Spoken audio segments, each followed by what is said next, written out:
Good afternoon. Tell me your name, please. What is your full Okay, name? I'm Donald F. Valk. F was for Francis. Francis. Yeah, okay. they named the Pope after him. Oh, yeah. Right. And what date were you born? 1924, the 22nd of January, which is coming up. Mm-hmm. Yeah. And tell me a little bit about your family. Oh, well, I'm the oldest of 10. Uh-huh. 5 boys and 5 girls, and I'm the oldest. What was it like being the oldest child, Don?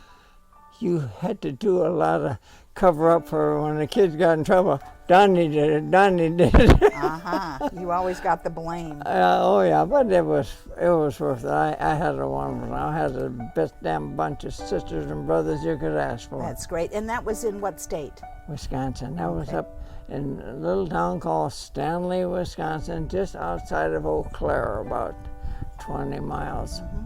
And we had some wonderful kids and some wonderful neighbors. What was your schooling like? Did you go to school at a rural school? Or? No, I went to a parochial school. I went to St. Anne's Catholic School, and from there I went to public high school. But anyway, the parochial school was 1 block from my home, and it worked out real nice because I could lay in bed an extra 10 minutes and still get there early. You were ahead of all of the kids. What did you wear to school? Tell me about it. Did you wear?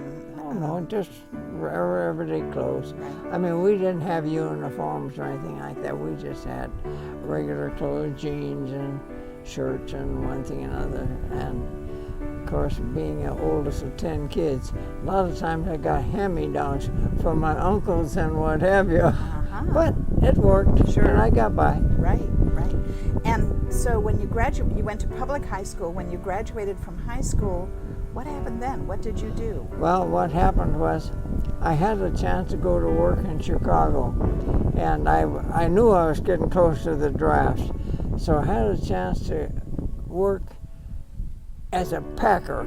And the packer was, they would put a bunch of stuff in a box and you'd stick it together and wrap it up and ship it out. It was all pre-purchased ahead of time, and then we went ahead and made it, get it to the customer. So you worked in Chicago for a while? Yes, I did. And then I went home and I said, you know, I'm getting awful close to this draft.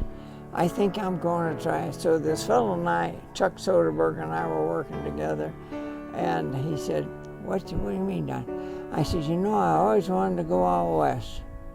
I said, you're in the mood to hitchhike to California? He said, when are we leaving? Oh my. And both of us, he worked the north side longs and I worked the south side longs. I left and he left. We started riding our thumb. We got to South Dakota the first day, and everybody, of course, the crops were being pulled in, and everybody was coming in, and they were ignoring us because they wanted some. Everybody stopped. They weren't ignoring us, but they wanted someone to work in the fields. Well, I said, we're not familiar with the field work. I said, how do we get out of here? He says, takes me down to the railroad track and says, you catch this freight, it goes right into Washington State, right into Seattle. So you rode the trains on the... We bombed the freights.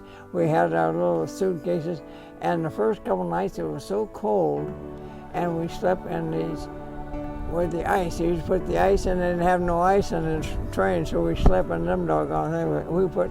We picked up some cardboard and we laid it on the bottom because those reefers just had rows on, but you didn't have a mattress, is what you're saying. Oh, yes, I had a pillow, my little duffel bag. And So did you get to California finally? Well, we did. We got to, we didn't get, I got to Oregon where my grandma and uncle live. So anyway, they had moved out to Oregon several years ago because there was no work around our home in Wisconsin, but there was work around in Oregon. And we went in there and we learned what the wood was like, the big trees and everything else. We got an awful education on that. And then we took off, and I says, well, I got to go see another aunt and uncle. I said, down near Southern Oregon? San Francisco. Oh, near San Near Francisco. San Okay. Francisco. Mhm. And he says, well, I'm going to I'm going to Arizona. That's where my sister lives. I says, I'll go with you that far. So Chuck and I, we hitchhiked to San Francisco.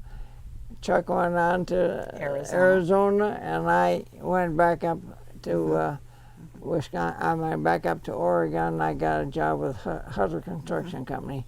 Well, now, not to jump ahead, but then you soon went into the service, didn't you? Into No, the military? this happened real fast. Oh, okay. I went up there, and I went to work for them, and he said, None, he said, I don't think I'm going to keep you on much longer. He said, this was in first part of December. He said, you're going to get drafted, and I got to have somebody I can depend on. I said, I didn't ask to be invited into that. So anyway, I hadn't made enough money to pay my way back on the train. I didn't have to hitchhike on the train. Right. Matter of fact, and when we were traveling we met this king of bums on the plane. On the train. Mm-hmm. And it was so interesting. He said he showed us how to catch a freight train. He says you never catch a freight train in the back, because he says you catch it in the back and you swing loose. He says you go underneath and maybe the wheels ain't gonna be with us any longer. So we learned to catch on the front end of the train. Oh, well, that's good advice if you ever need to jump so a train anyway, these days. it was quite an education. Two guys fresh out of high school, Right.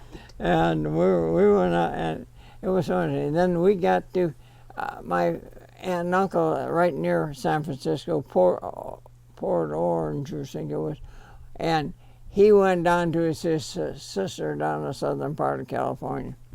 And Christmas came along, and I had saved enough money.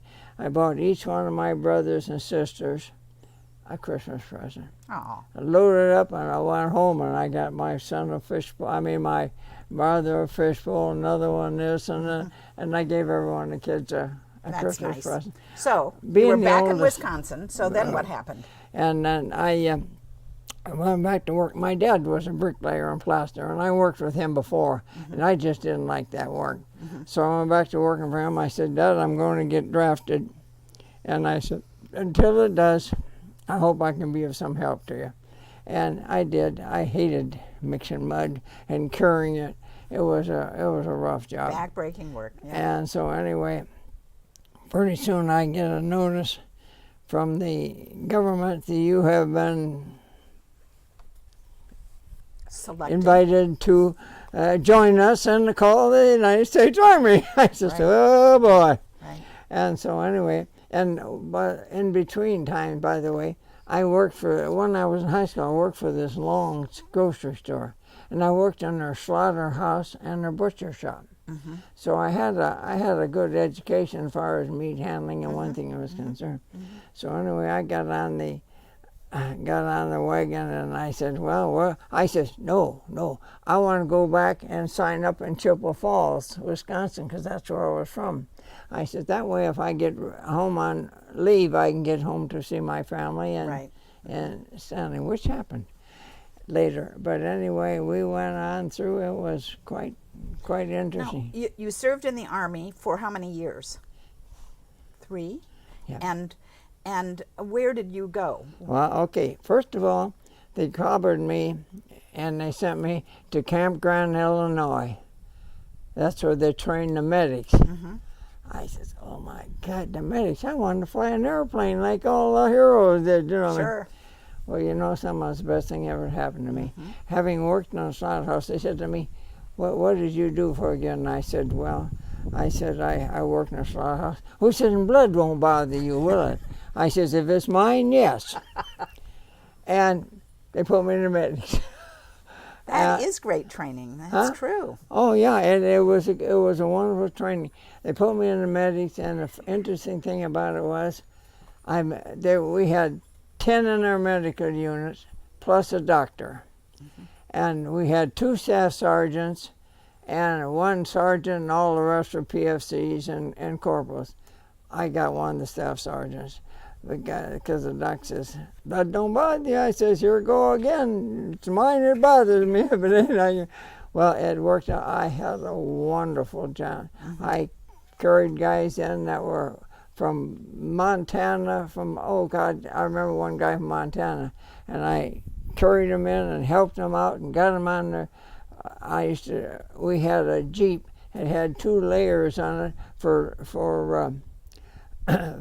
litters. You could put 2 litters on the Jeep and one sitting in the seat alongside the driver. And I got to driving them back and forth to the rear echelon and I was enjoying it so much. So your 3 years, I'm sure that many times they seemed like 3 long years, but I want to get to talking about Palm Harbor. But there's something that I read about you, and it was actually a letter of appreciation from President Truman after those 3 years. And he said, as one of the nation's finest, you undertook a severe task, and because you demonstrated the fortitude, resourcefulness, and calm judgment necessary to carry out that task, we as the country are looking to you for leadership.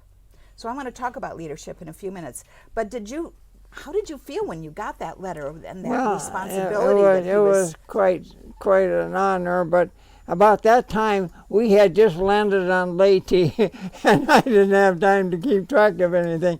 I just kept right on going, taking care of wounded and patching them up and ducking. By the way, at that time, we had a lot of Japanese planes because we were the first ones in the Philippines, and they were spraying the daylights out with their zeros and one thing and another. But hey, we got out, and a couple of my buddies got hit.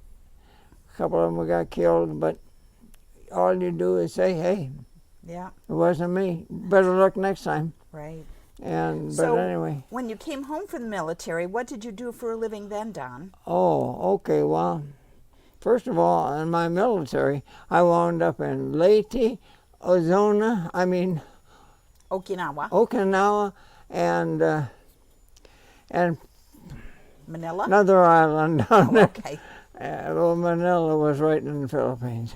Right. Now I'm in North Africa. And anyway, it was quite interesting, and I just did everything I could that fit into my program, and it paid off because I went from a bum to a PFC to a corporal to a sergeant to a staff sergeant, as high as I could go. So I was kind of lucky in that respect. Well, you're a good man, that's why. Now tell me about when you got home from the military. What happened then? That was kind of funny. My dad was in the bricklaying and plastering business, and he always had to have a tender with, mixing the mud and carrying it. And I said, Dad, I don't really like this business. I said, because I don't think, I can. My dad was very strong and his shoulders up from plastering and everything else. And I said, I don't think I like this. I said, I think I'd like to go back to school. Well, he says, I can't afford to send you to no school. He says, there's 9 more behind you. Right. Sure. All my brothers became barbers, by the way. And instead of me, it was kind of fun. They all owned their own barbershop and everything else. But anyway, I said, well. So anyway, he lined me up with a couple of pretty good fellows, and I got in the construction business, and I became an inspector. I became a building inspector. When I came here to Florida, I worked for FHA in Tampa, and I traveled clear up to Pasco County and clear down to almost to below Sarasota. I was inspecting houses and all that. And this was in the 50s then? Yeah, I came here in 56, was it? 6, I think it was 56. I think so. Tell me about your first wife. How did you meet her? Oh, we happened to, we were on the base in Medford, Oregon, and they had a program that was that they would bring the girls from town out to the base, to the Army base there. And that was in Medford, Oregon. And we bring it in, and first thing you know, we started laughing and joking together. And I said, hey, chick there, I better go ask her if she'll dance with me. So I did. And she said, how did that, I said, will you dance? She said, you want to be second choice? I said, I don't care about 15 choice. I said, I want to dance. And so anyway, we went together, and she lived in Medford there. And the first thing you know, we were going pretty good. And then I transferred to California, and she came down and spent a couple of weeks down there, and then she went back to Medford. And I took not a swim, but a boat ride to the Philippine Islands and wound up in the service in the Philippines. Mm-hmm. So you were in touch with her, wrote letters and oh so yeah, on that's all the time. that's why we wound up getting married. Right. She was very conscientious about writing letters, which made me feel.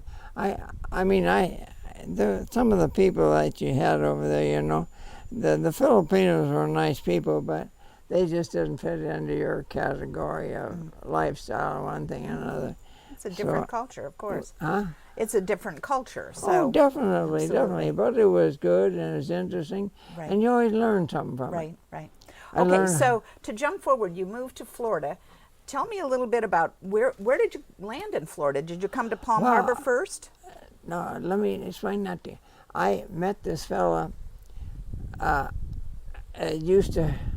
had a route that I was selling merchandise to, and he says, God, he says, I'm going to Florida. He says, I go every summer, he says, because that's where the action is in Florida in the summertime. What's that all about? Well, he came back, and I said, oh, God, he said, Don, I had this good deal, blah, blah. I said, where did you go? And he said he went to, Clearwater. Clearwater. Well, he mixed that up with a couple other towns along there. Dunedin. He mentioned Dunedin, and that's where he pronounced it, Dunedin. And so anyway, we got together, and he said, you know, he says there's good potential here. And then of course, and I got involved with that, and I started going back to school and getting my building permit, allowing me to inspect houses. And it worked out real good. I was quite happy at it. And of course, the government started laying off help. And the first ones to go were the self-employed. In other words, I would go and I would sign up. But the fellows that were on full-time were being filled into vacancies, and they were getting the jobs that we had as fee inspectors. Well, first thing... Don, I heard that you had a farm in Dunedin. Is I that? did. I mean, no, in Largo. Largo, yeah, I had Is that 20 true? acres. I had 20 acres down there. Wow, you were a land baron. Well, the funniest thing, there was nothing going on. These people had this place, and they were getting kind of elderly, and they said they wanted. I said, what do you want? She says, I don't want a lot of money, but she says, I want some income. I says, tell me what you want. And so she told me what she wanted. So I wound up, I think I gave her $10,000 with a total of $60,000 for the 20 acres. Wow. Well, at the time, now this was going right. This had been for sale for a long time, and nobody made any offers or anything else. Well, I was timed to just right that I came in, and I was able to get a So what did you raise on the farm? Did you use it as a farm to raise produce? Well, I had a bunch of horses, and I had, what I did was, I started advertising horses for rent your horses here. And I had 20 horses at $10 a piece. That covered my monthly payment. So I said, hey, why not? So people took riding lessons? And No, they just kept their horse there, and they came and they rode, and then they left, and they, it was very, very pleasant. Sure. The kids didn't give me any trouble or anything else, so we just kept going with it, and it was very, very pleasant. I used to take the kids on rides. I had a couple of horses myself, and and then I would buy horses. I had an office in Winter Haven at the time. By the way, I had a real estate office in Winter Haven at the time too, and I was buying horses over there for peanuts well, a little bit more than peanuts. And I'd bring them over and I'd sell them to them. I says, well, where will we keep them? I says, well, $10 a month to keep them right here. Boom. Worked out beautiful. They were happy. I was happy. Everything went over good. What kind of horses do you like yourself? Do you like thoroughbreds, saddlebreds, pintos? I had thoroughbreds. I had pintos. I had Florida cow ponies.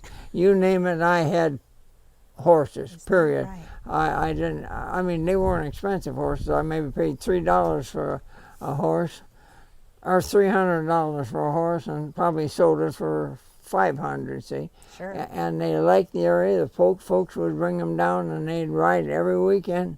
Then I'd take about every fourth Sunday. I would have a rodeo. We had a place down below Largo down there, and we would go down. First of all, we'd take the horses and the kids on, and we'd have, and this one guy works in a grocery store, and he had all kinds of stuff. He said, Don, I can get you a bunch of chickens. I said, go, we'll have chicken fry this weekend. And so we'd have chicken, and we'd go camping. We'd go camping on Saturday night and come back Sunday night. And the kids were having a ball. They'd take their music along. There was nobody around there to create a problem or complain about the music or anything. Right. So what year did you move up to Palm Harbor? What was it? Maybe Let's see, 10 years later? Huh?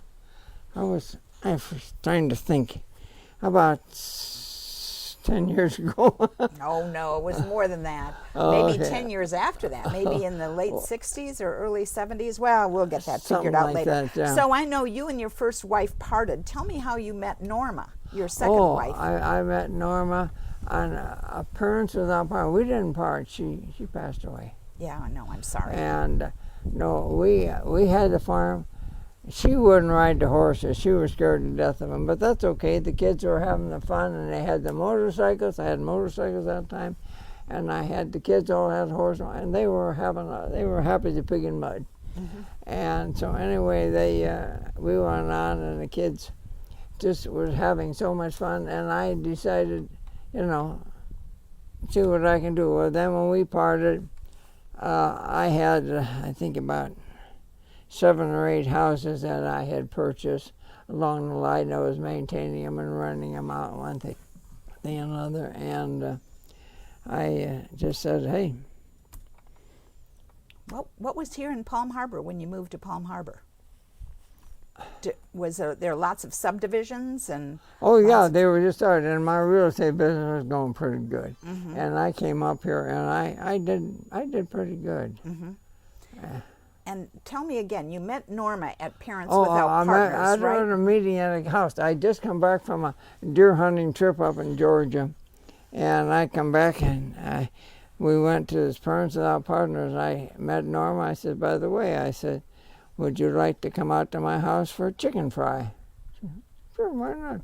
So of course I had a big grill made up and everything else, and of course I was fooling around with racing in Sebring at the time, and car racing, not horse racing. Car Cars. racing, yeah. And I was getting involved, and I said, would you like to go to Sebring? I'd never been there. I said, well, here's your chance. And we started going to races, and we just had a lot of fun. I didn't know that about you. I didn't know about your car racing days. Oh yeah, I was part of a crew. I had part of a crew. We had two racing cars. These were the small, cheap ones, because we couldn't afford the big stuff. But we were in 1,500 cc's and thereabouts, And so anyway, but we got to go on that, and God, we were having fun. Hell, every other weekend we was going way down the southern part of the state and over the other east coast and in Sebring and Daytona Beach, and we just was having a ball. And so anyway, my wife didn't care for it, but she was quite active with the quilt club at the time, and it went over good. She had her things going, and then she passed away when we were still there. And so anyway. Tell me a little bit about your business. Was real estate the only business that you've done in Palm Harbor? Yeah. Yeah. Okay, so tell me, how did you sell houses? I mean, do you go around and look at property and say, I remember selling that house to whomever? I probably have, yeah. Yeah. But I mean, see, I was the only real estate broker in Palm Harbor. Only real estate. The only one. A few of the boys were coming up from Dunedin and one or two from Clearwater, but there wasn't a whole lot going on. And I set up there. Well, you know where my office was, Well, right tell down people Florida where your Avenue. office was. Yeah, Florida Avenue. And right. I did quite well. And of course, I was a building inspector too. Remember at this time.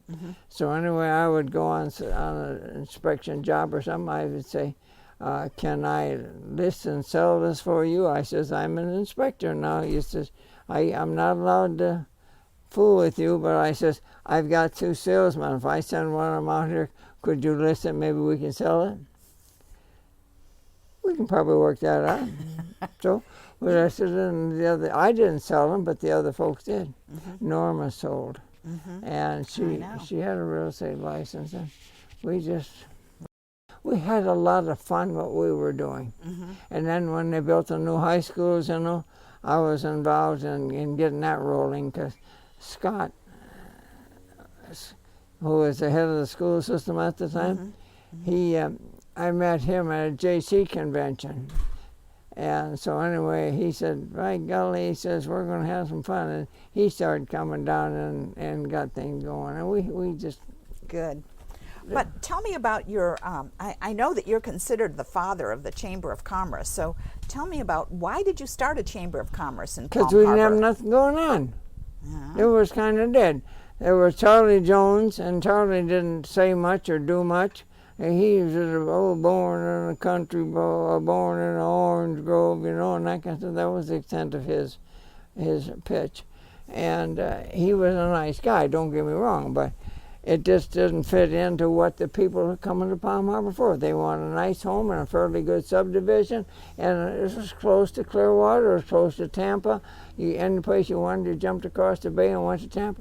Or if you worked in the northern, one of the northern counties, Pasco or some of those, it was easy to get to and from. And we had stores were coming in, Publix came in, and all of them, they came in. But Don, somebody told me that what happened was that you went down to the courthouse in Clearwater for a real estate transaction of some kind, and they said, for Palm Harbor, and they said you'd have to go to Pasco County because that's right. Is that true? They told me. I forgot who it. the employee was. There was some lady working there. Oh, she has to go to Pasco County. I said, "What? How come I'm paying taxes out there in Palm Harbor?" "Well, I'm sure there's a mistake." I said, "Goodbye." There was, and I left. And I just left that fast, you know what I mean? She didn't know what she was talking. Apparently she was a new employee that wasn't. She didn't know her geography, obviously. Well, not only her geography, she probably didn't know the layout of the county. Right. It makes a difference, you know. Yeah. So that was that kind of an impetus for you to think about starting a Chamber of Commerce? Well, that was one of the things, yeah, but we did not have a lot of cooperation from anything else. Anything that was listed in real estate was listed from Clearwater or someplace down there. Well, I come along and I've got a nice office building there, and I make things go, and I always waded into things with both feet in the mud, you know. And I said, "By God, I can make this go." And I put it on, and it went pretty good. Did you start a Rotary Club here and some of the other... Palm Harbor, yeah. Yeah. I say, yeah. Right, you were involved in the early days of that Rotary Club. I know that. And anything else? Oh, Wasn't there a know. realtors organization that you were involved in? It seems to me that you got involved with the realtors. I joined the board of realtors. Yes, I had to join that in order to get all the listings that came through the real estate organization, which was in Clearwater. And so when I put it in, and yes, we got going. And you I got them started acquainted where Palm Harbor was, right? What's that? You got them acquainted with where Palm Harbor Yeah. was. Well, a lot of people knew where it was, but everybody knew it there, but nobody give a darn. You know, the old famous saying, it's just like, so-and-so, they know it's here, but nobody cared. Right, right. But What about the library? Were you involved in the library in the early days? I helped get the library started, yes. That's And that's when I was real in rich. the church. It was in the church here, and that's where we set it up. And matter of fact, I made arrangements from, he isn't near anymore, where he gave me a bunch of stuff to put in the library, like things like a sailboat and stuff like that. So it just wasn't all books, you know. I mean, we made. What church was it in? I don't remember that it was in a church. The Methodist church? Yeah, well, where the City Hall is today. Yeah, Old Harbor They Hall. closed, Right, yeah. right. So, Don, you have a great sense of humor. Everybody knows that you like to joke around a lot and so on. Did you ever play any practical jokes on your friends or family? If I thought I'd get away with it, yes. I mean, I had a lot of friends. I had a lot of good friends, and they were grateful in so many ways. And no matter what I did, I always had someone follow me, and or facsimile, you know, close to it. And I was very fortunate. Norma was a great deal of help to me when she was alive, and she was your when partner. I wasn't there, she kept it moving. She kept it rolling. She had a real estate license too. She had a license, but she never used it. When she came to me, I said, "You're going to start selling real estate." I said, "Okay." Now, I said, "I've got a farmer, a builder down in St. Petersburg. He wants someone to sell those houses." I said, "Are you willing to tackle it?" No. She went there. First week she sold 3 houses. Wow. And there was nobody else on there, and she sold 3 houses. She said, "This is fun." I said, "Good, because we're going to have fun selling more of them." And then we bought our cabin up in North Carolina, and we had a wonderful time with it. And we just had a jewel of a life in Florida. I know. And then here a short while back, I met Norma, and she runs everything in Palm Harbor. Wait, you met Claudette. You met Claudette. Yeah, well, right. Who did I say? You said Norma. I know but Norma. I know who you Norma, meant. I brought Norma to Palm Harbor. Yeah. And then I met Claudette after we were there a while. I know. She runs the show around here. She run everything in Palm Harbor. She run a recreation hall and everything else. And we got to knocking heads, and we started having fun. That's great. That's wonderful. And I don't think it's going to change, is it? So what is your greatest accomplishment? What are you most proud of? Well, the fact that all my kids got off on a good job and they're on their own, and I was instrumental in being rough on them. I was rough on them from time to time, but I said, "You got to do it." But they're all doing good. Neil's doing good. Ellen's doing good. Everybody's doing a good job, and I'm very proud of them. I think you should. I got out of high school, and that was it. And then I had night school to train myself. And it's just, being the oldest of 10 kids, you're lucky if you got meat on the table a lot of times. Right. And we were fortunate. My dad did a little bit of outlaw shooting, but we ate. Went up in Wisconsin. We shot a few deer out of season. So since you mentioned your kids and your accomplishments with your kids, we're going to say that we're going to have you and Neil sit together and talk for a few minutes, because it's going to be special. You guys probably have lots to remember and to tell about. So we're gonna get Neil here. Family. You are. Don Valk, thank you so much. This has been very special for me, and I know very special for our viewers. Thank you. Thank you for being courteous enough to sit still while all of us. Oh, my pleasure, Don. Thank you, dear.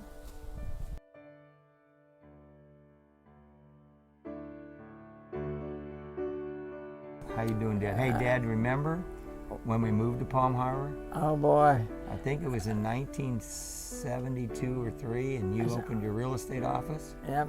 And then you dragged me up there, and you made me put your air conditioning system in, because he sent me to air conditioning in the office. I figured as long as I sent him to air conditioning school, I might as well get some of it back. And then you and I framed the building, built the real estate office, built all the partitions and all the walls, and you were the first, right on Florida Avenue, the first real estate broker.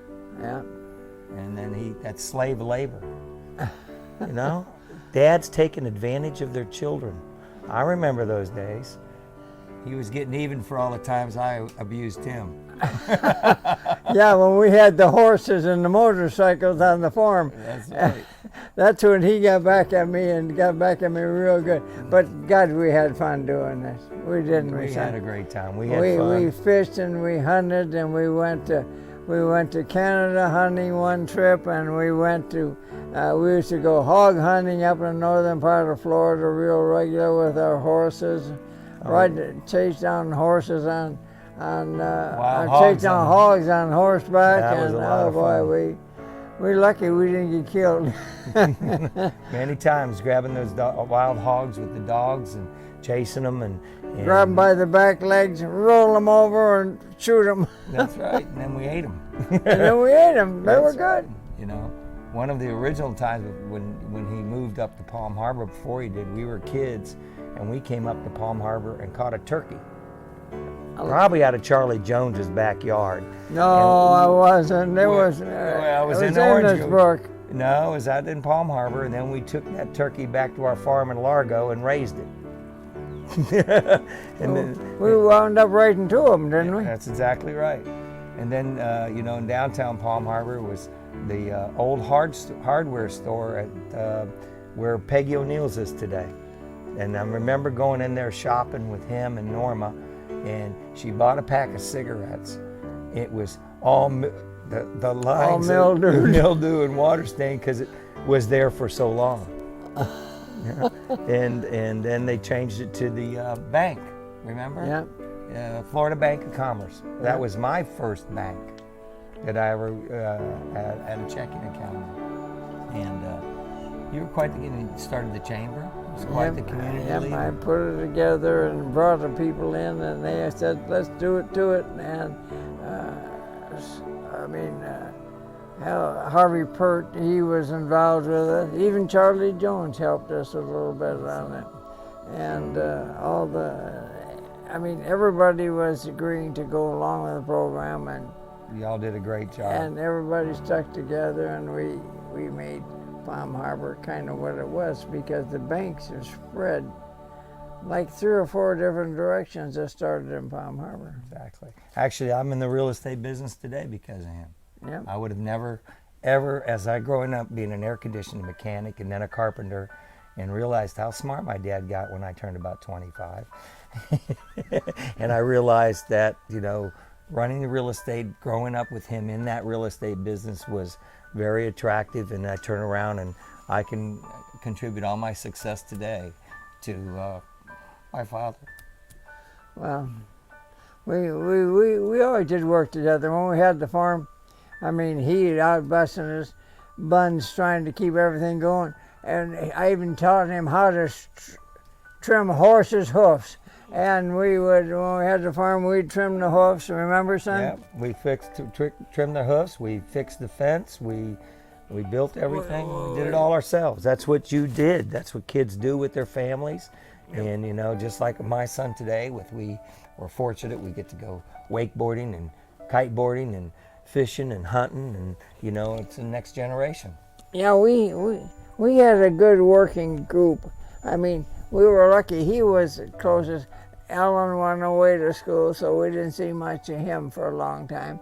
And then Neil came and helped me on the farm so much and remodeled my office building and things which we did. First thing you know, he says, Dad, I think I like this program. And I was handling a bunch of foreclosures for a bank. And I said, boy, I got a job for you. Yes, I went around and fixed air conditioners for a lot of people in Palm Harbor out of the goodness of my father's house, my father's direction. Son, I got to close this deal. The air conditioner's broken. Would you please come by and fix it after you're working all day in the air conditioning business? So I ran many service calls in Palm Harbor for my dad so he could get deals closed to help the people in Palm Harbor. It was a lot of fun.